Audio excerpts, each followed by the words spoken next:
तो नमस्कार, कैसे हैं आप लोग। उम्मीद करता हूँ कि बहुत ही अच्छे होंगे। आपकी तैयारी बहुत अच्छे से चल रही होगी। तो अभी हम चर्चा करेंगे आपका जो जो आप सेट लगाते हैं, प्रैक्टिस सेट PYQ लगाया या फिर किसी भी प्लेटफॉर्म का अपना एक मॉक टेस्ट जो बनाए रहते हैं वो लोग वो लगाते हैं। तो हम बात कर लेते हैं कि उसमें जो आपका नंबर है बहुत दिनों से सेम ही रह रहा है, थोड़ा सा ऊपर जा रहा है तो फिर अगले में थोड़ा सा नीचे जा रहा है, रेंज आपका नहीं बढ़ रहा है। तो वो कब बढ़ेगा, ताकि आप श्योर हो जाए कि अब आपका नंबर बढ़ गया, आप एग्ज़ाम देने जाओगे तो वहाँ पे आपका नंबर आएगा अच्छा, जितना आप चाहते हैं, जितना आप मेहनत कर रहे हैं। ठीक है, आप मेहनत कर रहे होंगे, नो डाउट कि आप मेहनत चल रही होगी आपकी, ओबियसली जाहिर सी बात है। लेकिन आपका जो मॉक टेस्ट में नंबर है वो मतलब ग्रो नहीं कर रहा है, इंक्रीज नहीं हो रहा है, समझे। तो उसके बारे में भी हम बात कर लेते हैं। पहले थोड़ा सा ये समझिए कि आपका जो एग्ज़ाम का पेपर होना है उसमें आपका लगभग 8 से 9 नंबर, यानी मोटा मोटी 10 नंबर, इसको मैथ मानिए। ठीक है, अभी जो मैं बता रहा हूँ इंपॉर्टेंट चीज़ बता रहा हूँ, 4-5 बताऊँगा पॉइंट, काफ़ी ज़्यादा इम्पोर्टेंट है, काफ़ी ज़्यादा जो है वो रिलेटेड एग्ज़ाम से। ठीक है, और चीज़ें काम करेगी। ये जो मैं बता रहा हूँ मेरे टाइम भी की थी, आपके टाइम भी करेगी, हर एक एग्ज़ाम के टाइम ये काम करती है चीज़ें। ठीक है, 8 नंबर, 8 से 10 नंबर आप इसको मोटा मोटी 10 नंबर मैथ मानिए। ठीक है, 7 से 8 क्वेश्चन मानिए आप इसको हिंदी का, 7 से 8 एज इट इज़ इंग्लिश का। ठीक है, टोटल 25 से लेके 28, 28 या 29 नंबर, ये आपका एक ऐसा पोर्शन है जिसको आप 100% कंप्लीट कर सकते हैं। ठीक है, अच्छा बच गया। उसके बाद लगभग 30 से लेके 35 नंबर का आपका साइंस रहेगा। तो ये मोटा मोटी आपका आ जाएगा कितना, 30 और 25, लगभग 55 नंबर ये हो गया।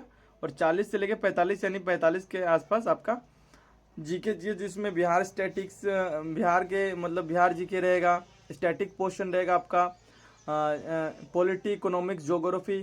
ठीक है, ये सारा चीज़ आपका इकोनॉमिक्स, ठीक है, सारा चीज़ उसमें इंक्लूडेड रहेगा। तो आप जैसे कि ये 40-55 नंबर का जो तैयारी है, 45 नंबर का सॉरी, वो तो अपने चल रहा है। वो आप उसके लिए आप स्पीडी कर रहे हैं। बिहार स्पेशल का जो एडुटेरिया का मैंने बुक बताया था, आपने उसको कर लिया। इसके अलावा आपने किया है, आप करेंगे, लूसेंट करेंगे। ठीक है, स्पीडी साइंस भी आप कर चुके हैं। ठीक है, चलिए कर रहे हैं। ठीक है, तो साइंस की तो मैं बात नहीं कर रहा हूँ अभी, तो मैं बात कर रहा हूँ सिर्फ ये जो 45 नंबर आपका कवर करेगा, आपका जीके वाला पोर्शन, जिसमें 7-8 नंबर का करेंट अफेयर्स पूछा जाएगा, वो भी रिलेटेड टॉपिक से, जैसे युद्ध अभ्यास कोई नया हो गया उस टाइम पे, तो अभी हो जाएगा, तो वो क्वेश्चन में आ जाएगा। ठीक है, कोई भी इंपॉर्टेंट संगठन जैसे सार्क हो गया, ठीक है, UN हो गया, ठीक है, G20 हो गया, G7 हो गया, इन सब में से किसी की बैठक हो जाएगी तो वो करंट का टॉपिक आपका बन जाएगा। वहाँ पे प्राइज से आ जाएगा, नोबेल प्राइज से आ जाएगा, ज्ञानपीठ पुरस्कार से आ जाएगा। ठीक है, पद्मश्री, पद्म विभूषण, इन सब से क्वेश्चन बन जाएंगे जो स्टैटिक विथ करंट है। ठीक है, रिलेटेड है। ठीक है, बजट से आ जाता है। चलिए, तो ये चीज़ जो अब चीज़ें अपनी चल रही है, तो उसमें तो उथल पुथल होता रहता है। जैसे कि आपकी 30 नंबर की तैयारी है तो आपका 25,000 है, 35,000 है, 32,000 है, 28,000 है, तो ये भी रेंज एक वहीं पे रहता है।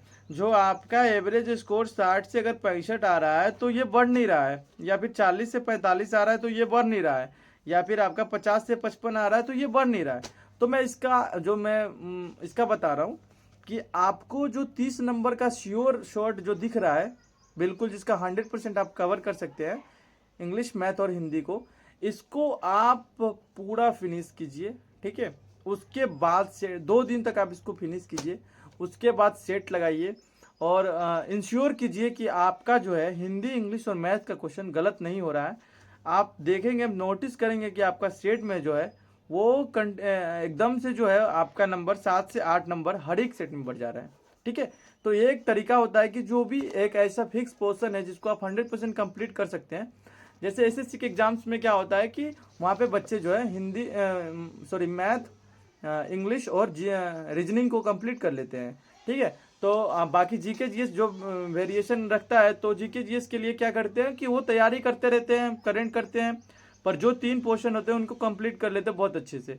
तो यहाँ पे 3 पोर्शन है आपका, भले ही वेटेज थोड़ा सा कम हो, लेकिन आप उसको 100% कंप्लीट कर लीजिए, उसके बाद आप सेट लगाइए, आप देखेंगे कि आपका सेट में नंबर बढ़ गया है। अच्छा, एक और चीज़ मैं इंपॉर्टेंट बता रहा हूँ कि बहुत सारे बच्चे एनालाइज नहीं करते हैं सेट को, ये सबसे बड़ी मिस्टेक है आपकी।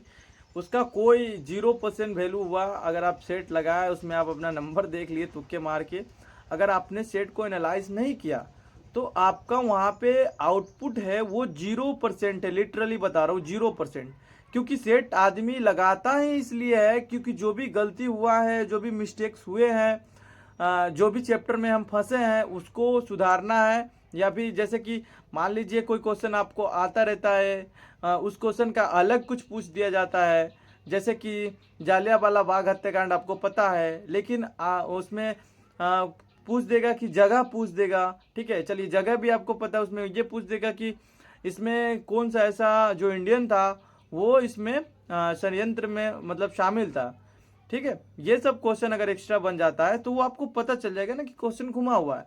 आप फिर से उस टॉपिक पे जाएंगे, आपका टॉपिक जो बहुत ज़्यादा फिर से मजबूत हो जाएगा, रिवीजन हो जाएगा। तो इसलिए mock test in the sense कि आप उसका एनालाइज कीजिए। ठीक है, इस तरीके आप मॉक टेस्ट एनालाइज करते हैं तो 2-3 फायदा मैं आपको बता देता हूं कि जो साइंस का क्वेश्चन है, हिंदी का क्वेश्चन है, इंग्लिश का क्वेश्चन और मैथ का क्वेश्चन है, ठीक है, ये सारा आपका बहुत अच्छे से कंप्लीट हो जाता है मॉक टेस्ट एनालिसिस के बाद। भले ही आप मानेंगे कि जीके जीएस में आपका उतना इंपॉर्टेंट चीज़ मतलब उतना अच्छा से मतलब नहीं हो पाता है, उतना ज़्यादा आउटपुट नहीं आ पाएगा। ठीक है, जीके जीएस में क्योंकि 4-5 क्वेश्चन आप पढ़ लेंगे एक्स्ट्रा तो क्या हो जाएगा। आप अगर ये सोचते हैं तो आपका अदर सब्जेक्ट तो हो जा रहा है ना, इंग्लिश हो जा रहा है, हिंदी हो जा रहा है, मैथ हो जा रहा है, वो तो डायरेक्ट आने के चांसेस है।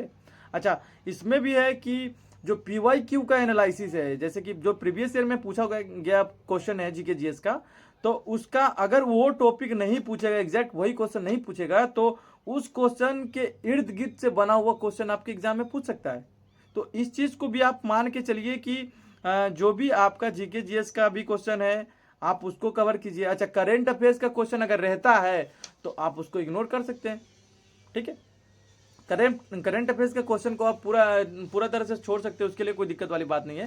लेकिन अदर सब्जेक्ट का जो भी क्वेश्चन है, जैसे मैथ का है तो मैथ का आपको जैसे एपी का क्वेश्चन गलत हो गया आपका, तो आपको एक चैप्टर मिल जाएगा ना कि अपने को ये चैप्टर खत्म करना है, तो आप उसको चैप्टर को खत्म कीजिएगा। ठीक है, उसी तरीके से साइंस में आपने जो केमिस्ट्री में जितने भी रासायनिक सूत्र याद किए हैं आपने, अगर मान लीजिए किसी भी सेट में ऐसा कोई क्वेश्चन आ गया जिसका आपको नहीं पता है, तो आपको एक नया जो है कि पता तो चल जाएगा कि हाँ एक फॉर्मूला शायद छूट गया था, वो मैंने अभी देख लिया।